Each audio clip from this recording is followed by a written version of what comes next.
Students, a very good evening to all of you. Today we will start our supplementary reader. Chapter 3, The Selfish Giant. Selfish giant मतलब एक स्वार्थी दानव जो सिर्फ अपने बारे में सोचता था. ठीक है, चलिए आइए. आपने कोई जायंट देखा है उसके पहले? चलो हम इस चैप्टर में देखते हैं.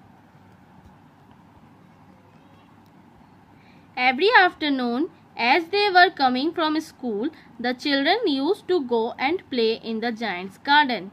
हर दोपहर को जब भी वो स्कूल से वापस आते थे, बच्चे कहाँ जाते थे? जायंट्स के गार्डन में खेलने जाते थे. It was a large, lovely garden. वो बहुत बड़ा और अच्छा सुंदर गार्डन था. With soft green grass. Here and there over the grasses stood beautiful flowers like stars. अब बहुत सुंदर गार्डन, एकदम नरम नरम ग्रास के साथ, घास के साथ. फिर जितने भी ग्रास, जहाँ पे भी ग्रास थे उसके ऊपर छोटे छोटे फ्लावर्स, ब्यूटीफुल फ्लावर्स लगे रहते थे. और वो कैसे दिखते थे? स्टार्स के जैसे लगते थे. And there were 12 peach trees that in the springtime broke out into delicate blooms of pink and pearls. वहाँ पे कितने पीच ट्रीज थे? 12 पीच ट्रीज थे.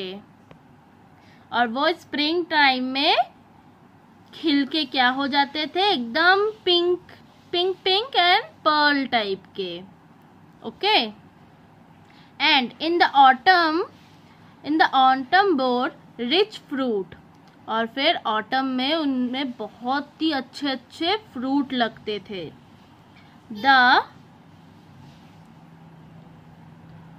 ब्लूसम मतलब खिलना ना.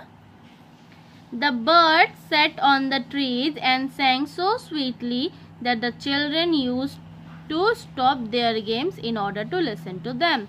अब जो बर्ड्स होती थी ट्रीज पे बैठती थी, बहुत ही प्यारा गाना गाती थी.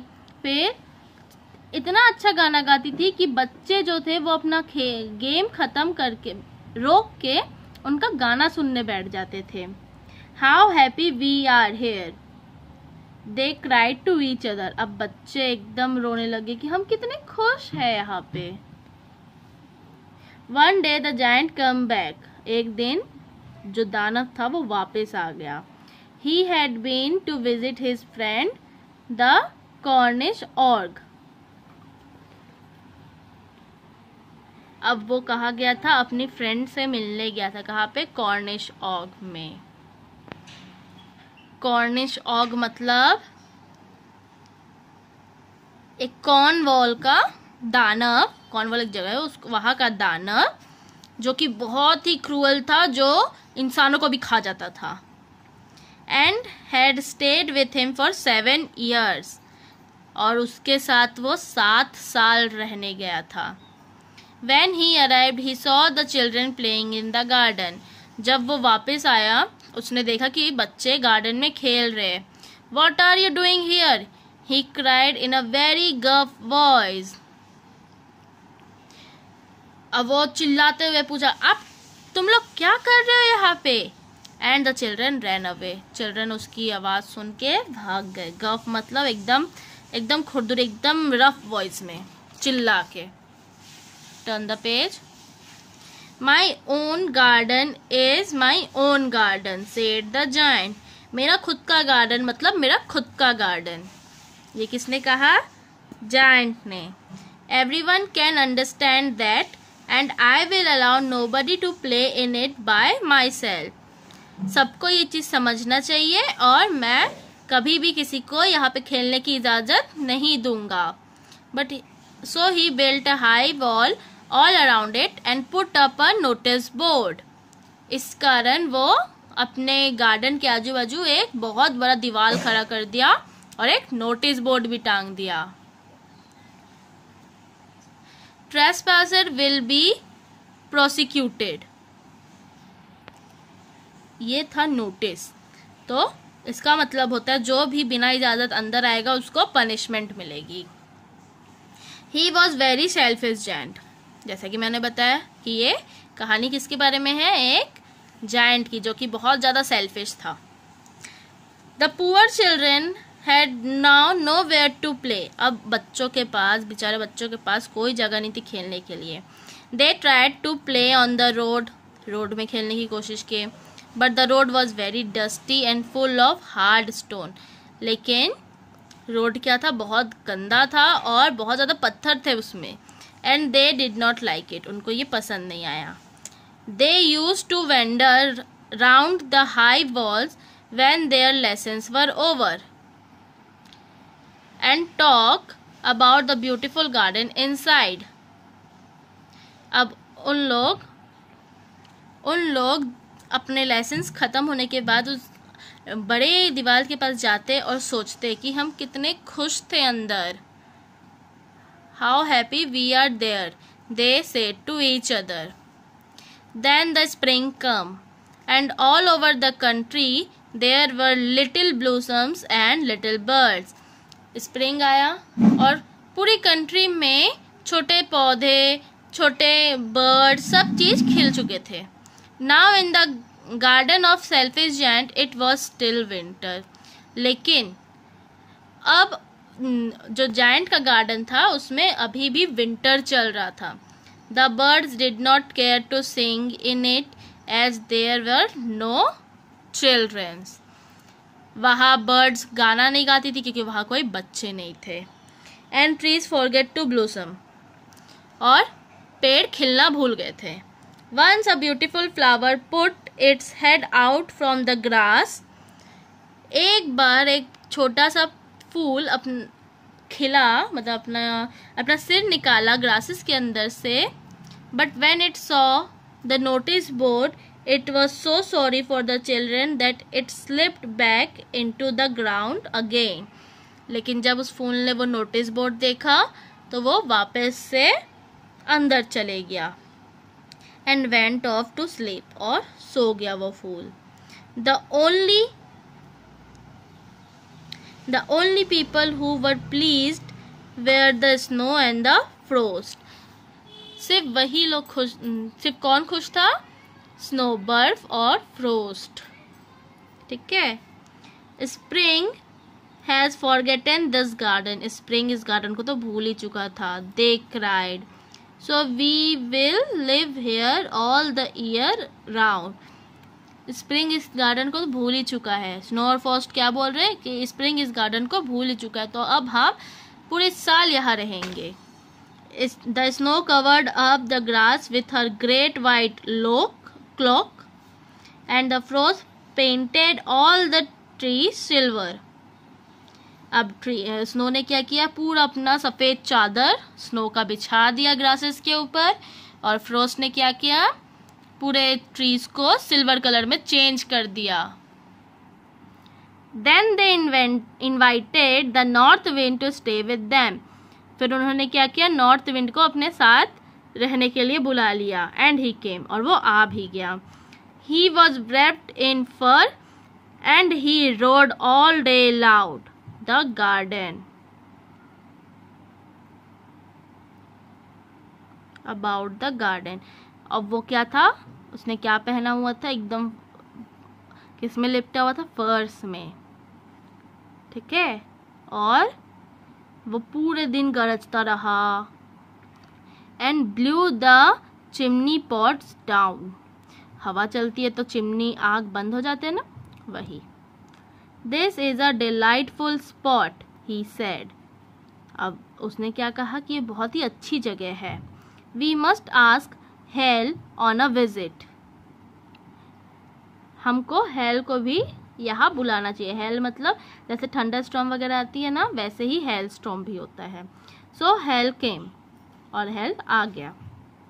Every day for 3 hours he rattled on the floor of the castle till he broke most of the slates.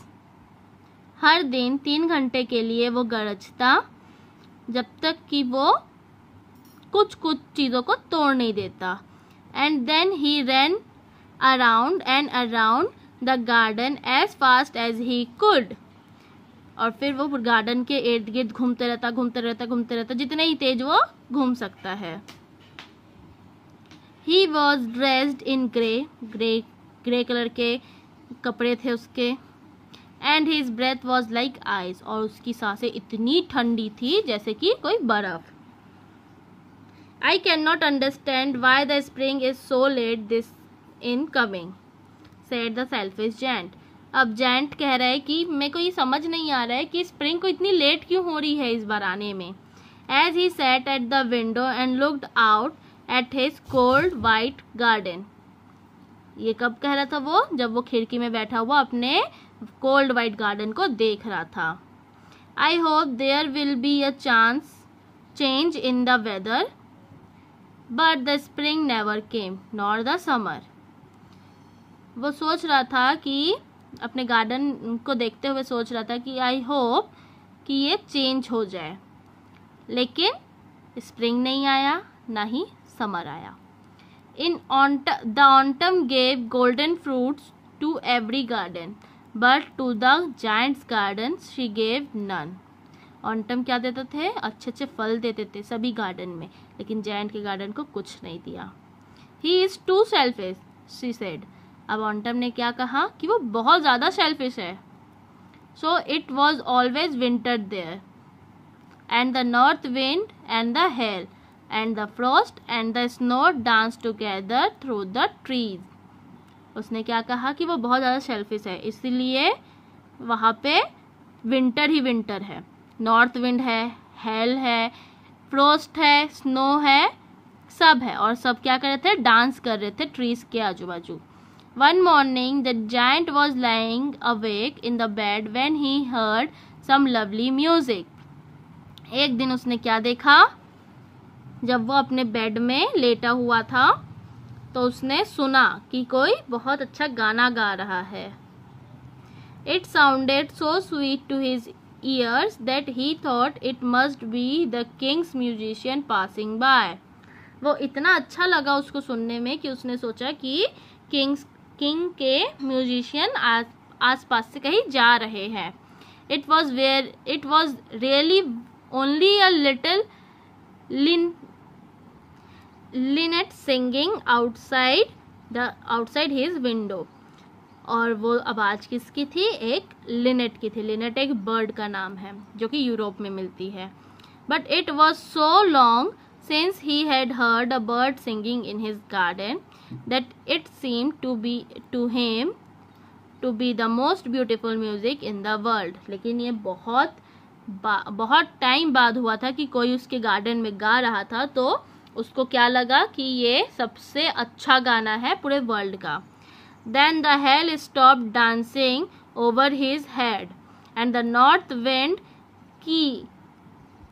ceased roaring, and a delicious perfume came to him through the open casement. जो hello था वो dance करना बंद कर दिया, north wind गरजना बंद कर दिया, और एक बहुत अच्छा खुशबू उसके उस तक पहुंची। किसके थ्रू? केसमेंट के थ्रू। केसमेंट मतलब एक विंडो टाइप जो कि दरवाजे टाइप का खुला रहता है। I believe the spring has came at last, said the giant. मेरे को लगता है कि स्प्रिंग आ गया आखिरकार। ये किसने कहा था? जायंट ने कहा था। And he jumped out of bed and looked out. और फिर उसने अचानक से उठ के अपने बाहर देखा। तो यहाँ आपका फर्स्ट पार्ट खत्म होता है। ये आपका क्वेश्चन आंसर है, आपको क्वेश्चन आंसर मिल जाएगा। डियर स्टूडेंट, आज का आपका होमवर्क है जितने भी वर्ड मीनिंग है पार्ट 1 के, okay, this you all have to note down in your copy. Yes, English copy. जितने भी पार्ट 1 के हार्ड वर्ड्स है ये आपको आज इंग्लिश कॉपी में नोट डाउन करना है। Okay, now I am giving you the answers of this question, and part 2 we will continue in our next video. Okay, so here we go. This is the answer number 1. Question number 1 का answer है ये, answer number 1. Okay, now question number 2. Question number 2 के answers. Now question number 3. Question number 3 में 2 question है, तो 2 question का ये पहला आंसर है और ये दूसरा आंसर है. Okay, now question number 4 and 5. So you have to note down all the question answer in your copy. Okay.